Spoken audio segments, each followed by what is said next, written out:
Assalamualaikum warahmatullahi wabarakatuh. Hai semua, saya Adinda Ramadhani dari Program Studi Ilmu Hukum Fakultas Hukum Universitas Lampung dengan NPM 2112011565. Jadi, saya akan menyampaikan resume materi PKKMB hari pertama sampai dengan hari keempat yang telah berlangsung pada tanggal 18 Agustus sampai tanggal 21 Agustus 2021. PKKMB adalah sebuah wahana untuk membekali mahasiswa baru tentang proses pembelajaran di perguruan tinggi negeri.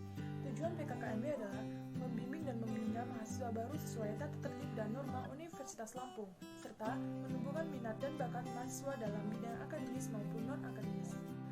PKKMB hari pertama dengan pemateri pertama dibawakan oleh Rektor Universitas Lampung yaitu Profesor Dr. Karomani MSI dengan tema membentuk mahasiswa berkarakter di era revolusi industri 4.0 dan kenormalan baru. Pembinaan Gerakan Nasional Revolusi di era revolusi industri 4.0 dan kenormalan baru meliputi 5 bagian. Yang pertama, revolusi mental, lalu perkembangan revolusi, tantangan global, tantangan nasional, dan skill yang dibutuhkan. Revolusi industri 1.0 ditandai dengan perubahan besar di seluruh bidang. Revolusi industri 2.0 ditandai dengan kemunculan pit dan motor pembakar. Revolusi industri 3.0 ditandai dengan digital, batas ruang dan waktu hilang.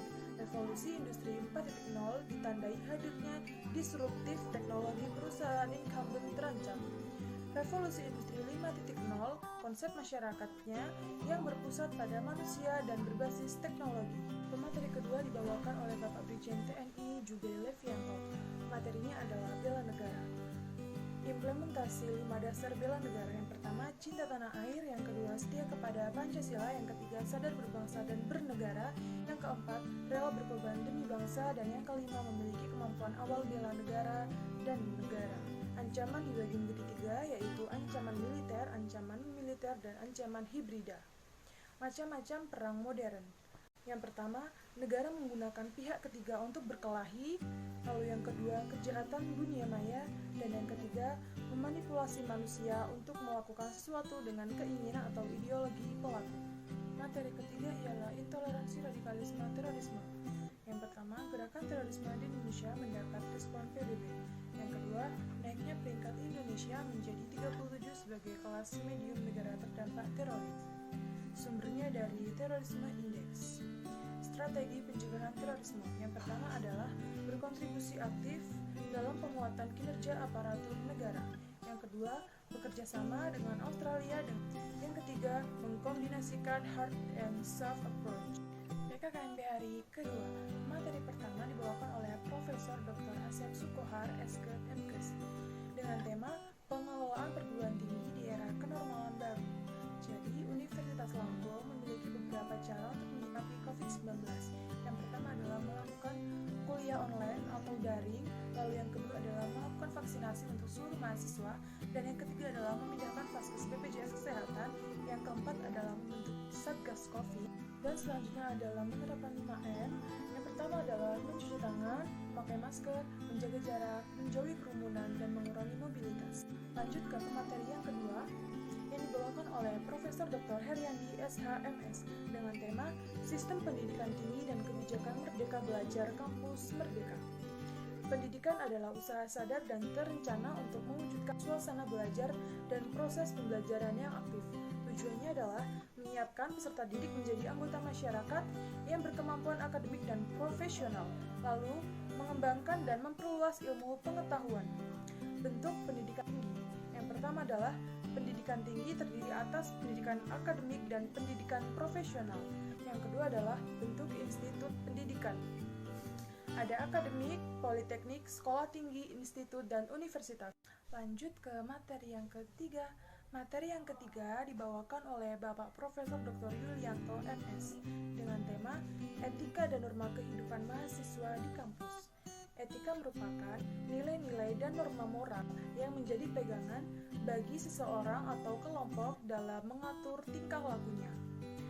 Norma merupakan panutan sikap dan tingkah laku manusia. Lanjut ke PKKMB hari ketiga. Pemateri pertama dibawakan oleh Dr. Rudina Tamiharja, DEA, dengan tema Fakultas Hukum Unila Tangguh dan Tumbuh di Era Revolusi Industri 4.0 dan Era Kenormalan Baru. Ada 3 rencana pemaparan. Yang pertama adalah pembelajaran di perguruan tinggi di era 4.0 lalu yang kedua adalah plagiarisme, dan yang ketiga adalah sistem perkuliahan dan pengembangan akademik. Fakultas Hukum Unila dalam menghadapi revolusi 4.0, misinya adalah menciptakan kelulusan sarjana yang dapat bersaing dalam luar negeri maupun di dalam negeri. Langkah-langkah yang telah dilakukan Fakultas Hukum Unila dalam mendukung penerapan revolusi industri 4.0, yang pertama adalah merancang kurikulum yang mendukung penerapan revolusi industri 4.0. Yang kedua adalah melaksanakan kuliah pendidikan jarak jauh melalui V-Class atau yang sudah dilakukan saat ini.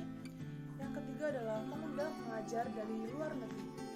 Peran pendidikan tinggi dalam mendukung revolusi industri 4.0. Yang pertama adalah menghasilkan skill, yang kedua berinovasi, yang ketiga menciptakan generasi kreatif, yang keempat megatrends, dan yang kelima digitalisasi pendidikan. Lanjut ke pemateri yang kedua. Ada 4 proses yang akan kita hadapi dan capai selama menjadi mahasiswa nanti.